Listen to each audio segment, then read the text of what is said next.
Welcome back to another edition of the Creator Spotlight. This week I have Sam Arellano, who is the co-founder of ABC Brand and Design. Welcome, Sam. How are you doing today? Good morning, Lars. It's a pleasure to be here. I'm doing good. Awesome. So you've had a pretty diverse and impressive career leading brand transformations across luxury goods, cannabis, and more. So what initially drew you into the world of brand strategy and design? Well, that takes me back to when I was a kid. So I was first drawn to brand as a concept, as an idea, through my own personal experiences with product. So I don't want to date myself here, but going back, obviously pre-digital age, analog, when you used to be able to listen to music on cassette tapes, Sony was a brand out of Japan that at the time, Japan was renowned for its consumer electronics, a leader in the space, and Sony was sort of the top of that bunch. And I remember spending a couple of bucks on what was then called a Walkman and portable music player,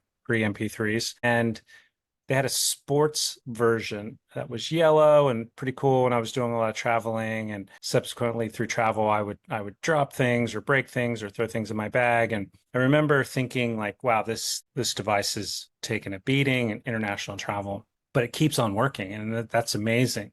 And then so I found myself, when I needed a bedroom alarm clock, gravitating towards Sony. And then I quickly started to have this awareness that sort of not all brands were created equal, not all products were created equal. And I guess that's what started me down this path of trying to understand what distinguishes one from another. How does that influence buying preference? How do consumers or others perceive what I perceive? And so my affinity with brands started really, really early. Gotcha. So you mentioned that not all brands are created equal, and your journey has spanned across luxury brands, action sports, cannabis. What's the common thread that ties all these different industries and the brands that you've worked with together? I would say that there is a love for what it is experientially that you may achieve in each one of those areas, whether it's, the feeling that you get, touching or having like a luxury item like a leather good or something like that, the hand associated with the leather,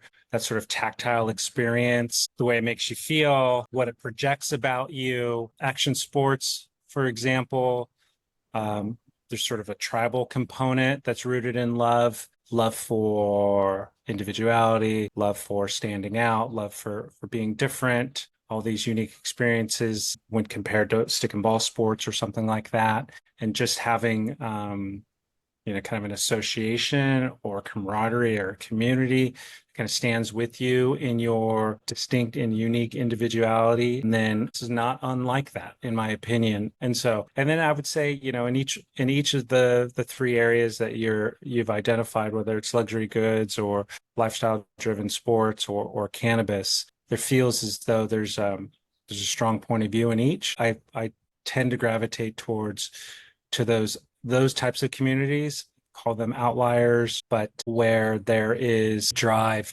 to either overcome or to normalize or something along these lines. There's a challenge in each, I would say. Absolutely. So, I feel like a lot of people think of branding either in a very simplistic way, it's a logo and color scheme, or in a very complex way. And at ABC Brand Design, you kind of have taken, complexity and you turn it into something simple with clarity.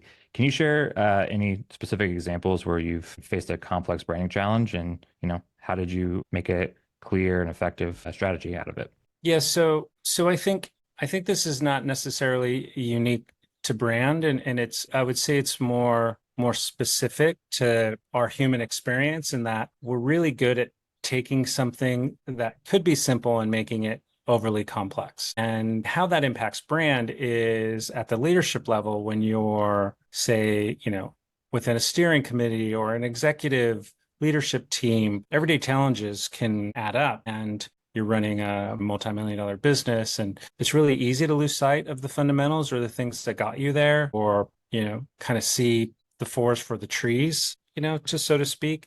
So it's just another way for me to say, try and keep things as simple as possible. Try to zoom out, get perspective, try to gain or get counsel that helps inform your opinion. But what I've found in my career and leading brands and working with brands and being a part of steering committees and executive leadership groups, that oftentimes it can be distilled down to sort of like fundamental thinking, or yeah, I mean, without it sounding overly complex or academic, I think perspective is key. And then thinking fundamentally to try to simplify what otherwise can look like a sort of a tangled sort of ball of yarn, if you will, that feels burdensome, or and that's why fresh perspective is always so valuable whenever you're trying to overcome something, or that you're blocked, or there's just something that you can't seem to get right. So when you get someone else's perspective, it always seems refreshing, in large part because it has that objectivity and that clarity of point of view that often is right sort of beyond the tip of your nose. And that's why we talk about turning complexity into clarity. And ABC, although it stands for Arellano Brand Co., it also sort of underpins our ethos and our modality around keeping it simple, stupid, right? It's ABC, as simple as. And I'll share a quick story. One of the sort of business leaders, and I don't know if he's sort of perceived as a business leader, but I have a sporting background. I come from athletics and at a high level.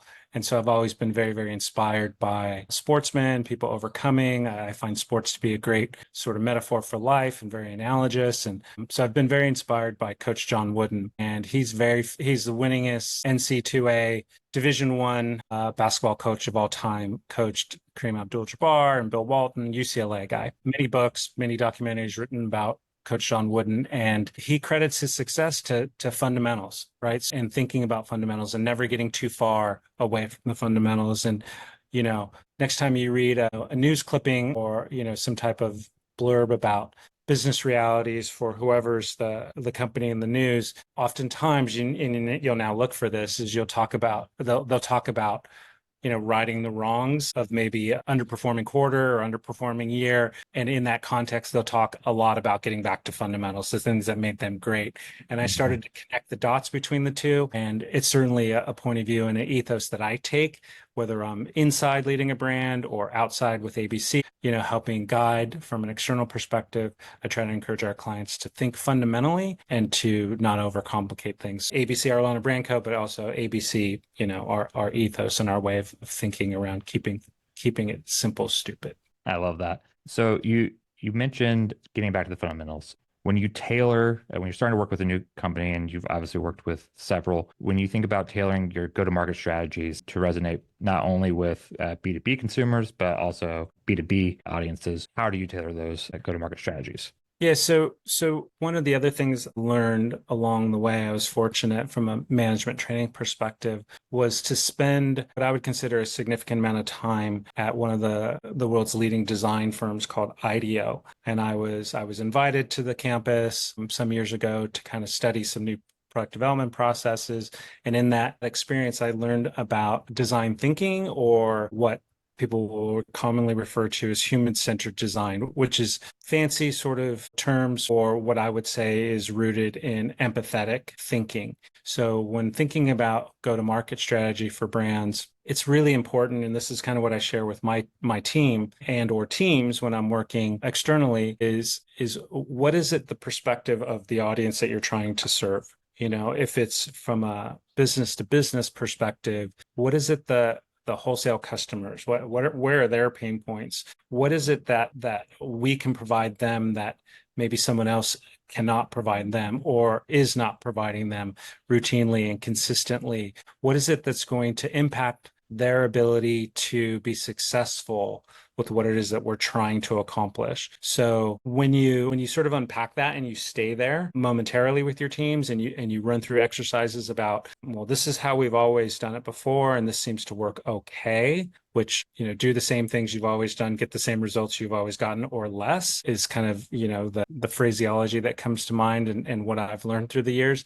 But that is to say, just because you've done it always this way in the past doesn't mean that that's effective, right? If you're trying to overcome something, if you're trying to achieve something that you haven't achieved before, you're going to have to exert a disproportionate amount of energy and effort to kind of find your way around what it is that you've always been doing, because then that subsequently becomes a type of blockage. So it really starts with putting yourself in the shoes of the audience that you're trying to service. Right. And so that's an example of how we might approach what's going on within the retail landscape, what's going on with the competitive landscape, what's going on in the minds of our buyers, our customers. If it's cannabis, for your audience, it might be, managers and bud tenders, things of that nature. What's going to break through a way that feels different and unique, but not different and unique for different and unique sake, but for efficacy's sake. And then I would say from a consumer perspective, it's a little more complex because the sort of contemporary media landscape is so dynamic that it's always and ever changing. And so my lead there is one that feels a little bit more rooted in perspective of the brand, the ethos of the brand, and servicing of the brand values. And that is to say, typically don't like to be as dynamic or as fluid in the expression of the brand as maybe what's feels contemporary today on TikTok or Instagram, or in graphic design. These trends, if you will, are just that. They kind of come and go. Right. And so from a brand perspective, I'm trying to create something that feels trustworthy and repeatable, not disconnected from contemporary culture or from pop culture and some of the instances I've worked, very much sort of aligned to that, but aligned to it in the way that the brand is aligned to it, not in the way that these sort of outward expressions. And so, long story short, when thinking about, go to market for consumers, it's about showing up where they live. And obviously we live in a digital world. So having access to those digital platforms is super important and is showing up in a way that services the brand, services the initiative, but also gives consumers an opportunity to engage, get curious, be compelled. There's very sort of tactics within that I like to leverage depending on what it is that we're trying to sell. Yeah, so you mentioned that trends kind of come and go, as the nature of trends are. But as I look at a lot of the design work that you've done with ABC, as well as some of your past works, there tends to be this very elevated feel, as well as, just like you said, classical, repeatable, and that kind of falls in line with all of the different brands that I've seen you work with. And so definitely something that I enjoy from your guys' work. So kudos to you. And then you mentioned that different and unique for efficacy and not just for the sake of being different and unique. That leads me right into another question that I have, which is, what is non-traditional marketing tactic that you believe holds potential, especially in industries like cannabis? Well, I think, interestingly, I think being steadfast in your beliefs and how you show up, unwavering, however you want to sort of couch that, is now a type of disruptive modality. I think Red Bull's a great example of that. They've had the same advertising agency since almost their inception, certainly since they've been here in America. They took a very disruptive sort of creative expression about how they were going to market their product, and they haven't wavered through the decades, given all of the trends. Now there's sort of strategic, brand marketing, brand level marketing, and then there's product and retail and all of the periphery that goes along with that.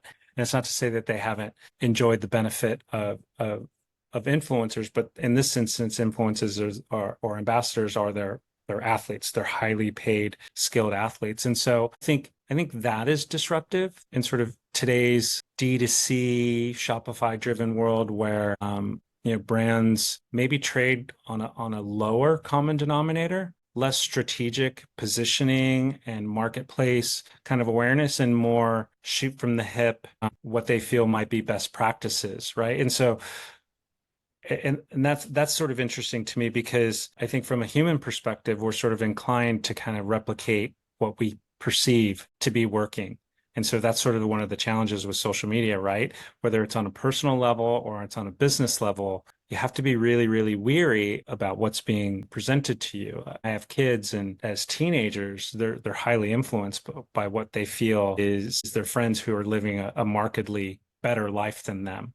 Like, we're out here, we're doing this, and right. And you don't have to look too far to kind of witness, kids at restaurants fully disconnected, posting what feels like, a rich experience, like, aspirational, influential, all of these things, when in fact that's not the case. Well, brands are no different. Brands are no different. They see the latest trend that's happening on TikTok or Instagram, and they want to replicate what they feel is working. whether it's quantified by the number of likes or the number of shares or something like that. I'm not saying that there's not value in that. What I'm saying is if that's what's driving your business and if that's where your marketing leadership is coming from and that is being responsive, that's not being disruptive, like whatsoever. And that's not non-traditional whatsoever. When I was coming up in marketing, and I've been a career marketing specialist and over the last 10 years, decades, moving more generalist, entrepreneur, and business owner.